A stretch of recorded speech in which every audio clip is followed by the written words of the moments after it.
এই দেখো চাল কুমড়ো রান্না করব, কাঁচা লঙ্কা দেবো, ধনে পাতা দেবো, আর কি দেবো দেখাচ্ছি। এই যে এই মুগ ডালটা ভেজে চাল কুমড়োটার মধ্যে দেবো।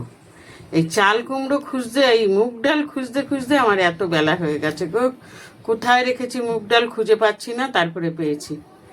আর এই যে ফুলকপি আলু কেটে রেখেছি, এটার রসা করব। এই যে সব রেডি করে নিয়েছি, এবার রান্না বসাই গো। 12টা বাজে। এই যে ভাত হয়ে গেছে। আর এই যে চাল কুমড়োটাকে এইভাবে রান্না করেছি, মুগ ডাল ছিটিয়ে সাদা জিরে তেজপাতা শুকনো লঙ্কা ফোড়ন দিয়েছি, আর নুন মিষ্টি হলুদ আর ধনে পাতা। আর ফুলকপির রসাটা এই যে এইভাবে করেছি, শুধু জিরের গুঁড়ো, কাশ্মীরি লঙ্কার গুঁড়ো, হলুদ, নুন, সামান্য একটু মিষ্টি, আর দিয়েছি কি এই তোমার হচ্ছে গরম মশলা। এই দিয়ে এটাকে রান্না করেছি, আর কিছু করিনি গো। আজকে এই রান্নাই করলাম। রান্নাটা কেমন হয়েছে কমেন্ট করে কিন্তু জানাতে হবে।